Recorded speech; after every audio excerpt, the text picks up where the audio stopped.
We all want to chase those big orders, but what do you do about the little work that always seems to get in the way? What's up guys, Ian Sandusky from Lakewood Machine Tool back here again for Practical Machinist. And today on Shop Talk, we're going to be diving into exactly that question. But before we do, make sure you like, subscribe, and turn on notifications to make sure you never miss a video. Let's get into it.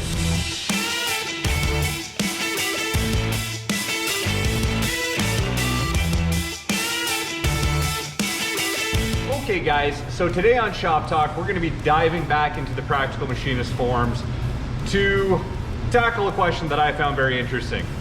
First and foremost guys, if you haven't been to the Practical Machinist forums before, I highly recommend it, especially for questions like these, because on the shop management and ownership forum, it's a great spot to use that forum and that subforum as a sounding board. You can go and ask a question, you can get a lot of different opinions, and it helps to formulate your own. Sometimes you can get one answer, sometimes you get 100. It's a good way to try to feel out what other people are doing in order to make some better decisions at your company.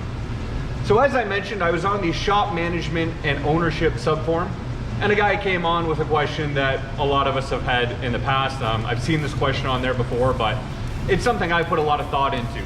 And what this guy had going on was that he, as a shop, they have some big orders, but the problem he's having is that small orders and walk-ins seem to keep getting in the way more than anything of his big orders. So he came on and was saying, listen, I'm thinking about putting a minimum charge of $1,000 on my time so that I can kind of streamline some of these issues. And the responses he got were a lot more varied than I thought they would be. I thought this would go one way, and I found it very interesting because there was a fairly large spectrum of answers there. So the first set of guys who answered came on and said, listen, we love walk-in work. This was surprising. I didn't realize so many people had this opinion. One guy said, oh, I love when the little old lady from down the street comes in and she needs a drawer pull for her kitchen cabinet. She needs that retapped. I do it and I wouldn't dream of charging for it. And he said, oh, that little old lady came back with a big jar of pistachios later that day, and that was his good deed for the day. Another guy said that he loves this kind of walk-in small work because it lets him barter. So in other words, instead of getting paid for his work, he said there was a restaurant down the street, so when they would come in and need, I don't know, a meat slicer fixed, he would fix it and then he'd get a bunch of food. His response was, I do work and I like to eat, so I'll do your work and I'll eat your food. Great. Or he said, he does automotive work in exchange for automotive work. So he fixes stuff for the automotive guy and gets free work done on his car. This is an interesting spot to be in. Some guys love these kind of little barter agreements like these guys.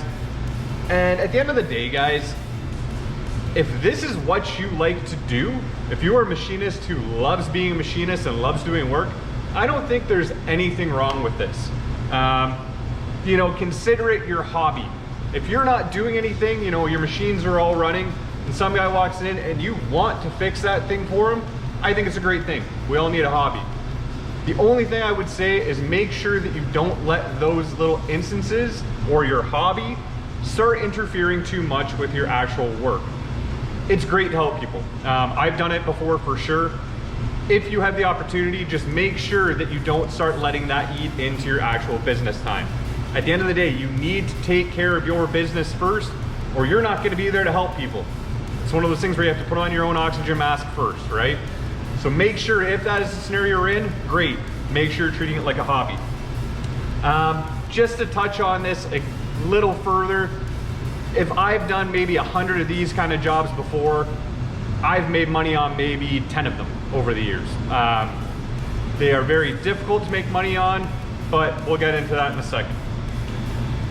The next thing here that guys said, moving on from the guys who love doing this, there was another set of answers, and they were the guys who never do this kind of work. They do not take walk-ins. They do not help the guy, off the street with his lawnmower shaft. They do not like doing it. For these guys, they don't see making a bushing for some guy's boat engine or, retapping something for someone. they don't see it as a useful use of their time, I guess. It's very, very difficult because if you're a shop like mine, and a lot of these guys, it sounds like we're saying this, that is geared towards production. So, you know, we have some larger orders going through. A guy coming in who wants, you know, the work while you wait, so he's gonna sit there and watch you make a part on a manual mill or whatever for 20 bucks, it just doesn't make sense. So a lot of these guys have a policy where they say, no walk-in work, no small orders, we just don't do it. And you know what, guys, that's fine too. Over the years, that's kind of what my shop has gone towards, but it's kind of up to you in that regard. The third set of answers, which is a little more pertinent to this video, is dealing with a minimum charge. Here's the thing, guys, when we think of small orders, as some guys there did, and as I do when I just kind of think of it off the top of my head, I think of that guy with the lawnmower shaft. Or I think of, you know, the guy that comes in and wants something retapped or whatever. That's not the only kind of small order you're gonna deal with as a machine shop. There are also the small orders from new customers, you know, businesses, or small orders from your existing customers. Every order is not going to be a $10,000 or 10,000 part run. When it comes to trying to price out these jobs, it can be very difficult, and I think that a minimum charge is something you should consider. When I'm doing a quote and I'm thinking about a minimum charge, I tend to consider three main factors. The first factor is I think of what our base setup is. So no matter if I'm doing 10 parts or 10,000 parts, for me to go set up a machine, you know, put a vise on the table, switch out the jaws, put in the tooling, touch off the tooling, program the part up, all of that is going to take probably about the same amount of time for 10 parts as it does for 1,000 parts. I mean, that's kind of the beauty of CNC machining, right? You set it up once and then it's faster. So no matter what, I need to make sure that my minimum charge is going to cover that setup. Does that get a bit painful? Yes. But at the end of the day, you know, it's gonna take what it's gonna take. I tend to kind of quote that out around 3 hours, 2 hours, 3 hours, depending on what it's gonna take. You know, you should always think these things are going to be faster if you go and actually keep track of your time, either via an ERP or actually keeping track of your time.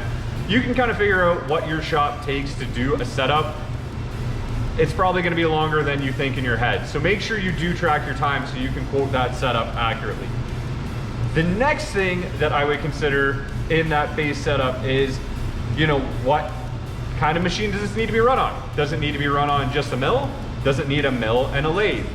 What about a material setup on this? What about custom tooling? All these kind of factors will go into it, right? If I have a lathe and I need to do just one setup, that's one thing. If I need to put it on a mill afterwards, that's another thing.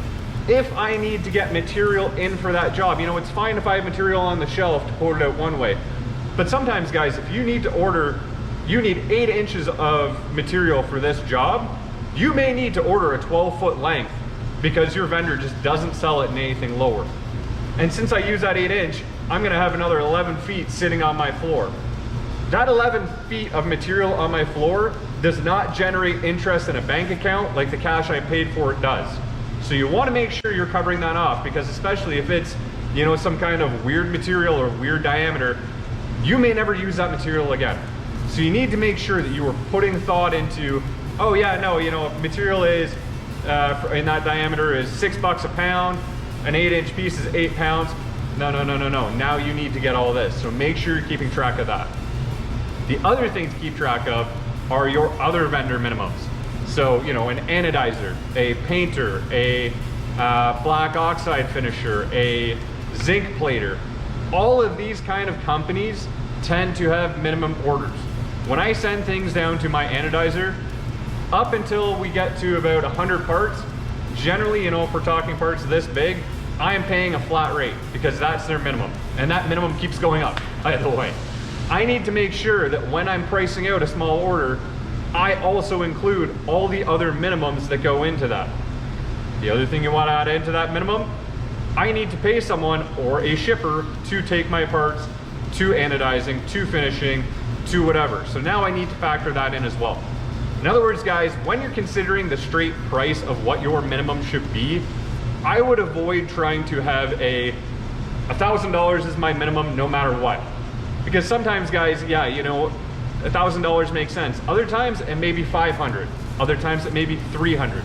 You should kind of go and do the legwork early to figure out all the costs that go with a normal job, what you need for a minimum, and then just have a spreadsheet with, here's my anodizer's minimum, here's my material minimum, here's my heat treat minimum, so that when someone needs a small order, you can essentially just go plug and play all these things in and say, okay, here's my minimum, it is X. The next thing to consider after you've got your minimum pricing idea figured out is the customer. This is where things can get a little bit tricky. While I would like to say in my shop, you know, yeah, we have $1,000 minimum, that is what it is, that's not reality. If someone is coming into my company as an unknown quantity, so they're coming in off the street as a company and they're saying, listen, we want to get some work done, it's 5 parts, and I know it's not going to be my minimum, I'm probably going to have a higher minimum for them than a company that I do, you know, that pay 50% of my bills in profit, right? Someone who's coming in off the street, they're going to get a higher minimum because it's a lot easier to negotiate down than to negotiate up. You know, you don't want to start out here to get here, but you do want to make sure you leave yourself some breathing room. The other thing is, guys, if you start out, you throw out a minimum of $300, they say, great, you find out, I didn't hit my shop rate on it, they reorder, now you have to have the discussion about raising your price. It's always better when you're dealing with an unknown quantity, referring to a company or a new customer, to try to err on the side of caution, which in this case means being a little higher than a little lower. That said, if I have a company that we do a lot of work for, you know, I have customers that we do a ton of work for, I quoted out a part at a quantity of 20. I have had them reorder at 5, and you know what, guys, sometimes I've held my pricing at the 20 quantity pricing, which may be 30% lower in reality than that 5 pricing, because they're also gonna send along 10 other parts. So while I may not be hitting what I want for that shop rate on that 5, the rest of that's making up for it. And at the end of the day, you can re-quote every time they need to order something, but that purchaser, the purchasing person who you're dealing with, you're gonna have to deal with them over and over. Hey, wait, I need to re-quote. Hey, wait, I need to re-quote. If it's a small thing and you can make that purchaser's life easier by, you know, I don't want to say taking a hit, but maybe not being quite so picky on your part price if it's not a huge issue, they're probably going to send more work to you because dealing with you is not a problem. Dealing with you is easy. That also said, I have had customers that started really, really big and, you know, I didn't worry so much about the minimums, you know, paint minimums, anodizing minimums, because, you know, they were 30% of my total workflow. You know what, I'll eat a little bit of that to keep you guys happy. Over the years, as they've gotten smaller, I have had to go and have those difficult conversations and to say, hey, listen, we used to do 2 of these parts at a time for you because, you know, you were ordering huge volume most of the time. You know, we kind of aided on the little ones. That scenario doesn't exist anymore, so we need to go through and establish some real minimums here. Those conversations aren't great, but it's worth it. At the end of the day, guys, you know, your company is not a charity doing work for another company if that other company is making money off you. You need to make sure you're covering your bases. The last thing I like to point out when you're talking about a shop minimum is you need to communicate. I get it, guys. It can feel really, really good if someone comes in, especially off the street, to just say, you know, hey, listen, bud, my shop minimum is 500 bucks. There you go. Figure it out. Yeah, it can feel great. And I know a lot of guys out there have done that. At the end of the day, that doesn't help anybody. That guy's not going to say, oh, okay, here's $500. Please turn me 1 bushing. Probably he's going to go, well, great. Now I don't know what to do. That was a terrible experience. You're going to go, well, that was a waste of my time even telling that guy that much. Nobody wins.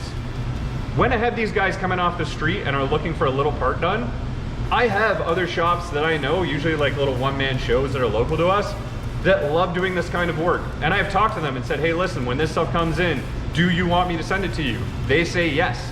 So when someone comes in and says, hey, I need a bushing done, I say, hey, listen, We are set up in terms of our pricing for production work. We are probably not the best people to do this for you because our setups and our minimums are just gonna be too high, and I wouldn't feel good about charging you for that.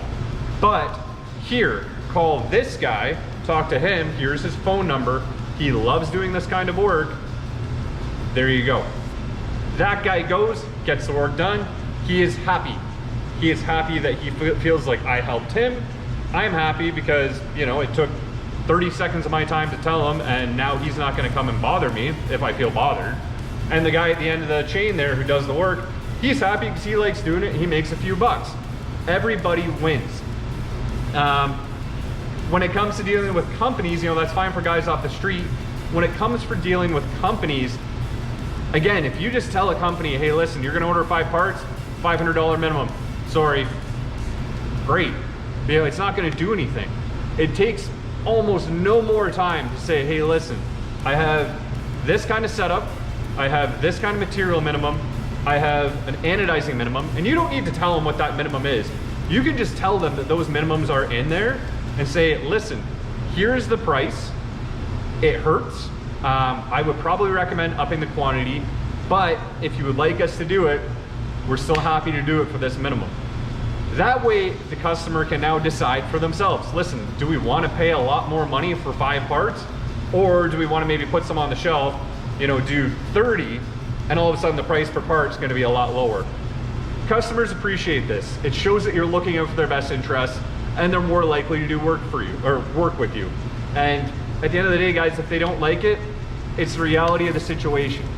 The last thing I want to point out here, guys, is if someone comes into your shop, they want something, and especially if you don't know them, they want something cheap and they want it fast at a small quantity because there is big money work coming.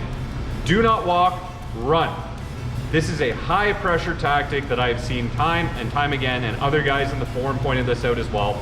That high money work does not exist. They are probably either getting it done, if it does exist, somewhere else, and they just need to get something done quick, or this is a guy fishing for a cheap price who's gonna turn around and do nothing with you in the future. I've had this happen. Guys on the forum have had this happen. Do not fall prey to this. Do not feel guilty for having your minimums. Do not let yourself get bullied out of your minimums. They are what they are. Stick firm to them. You know, like I said in another video recently, you don't want to win every quote anyway. So do not feel bad about holding your minimums. So there you go, guys. I'd like to know in the comments below how your shop deals with minimum charges and some things that people should consider when they're looking at putting in a minimum charge. As always, make sure you like, subscribe, and turn on notifications below to make sure you never miss a video. Thanks for watching, guys. You take care.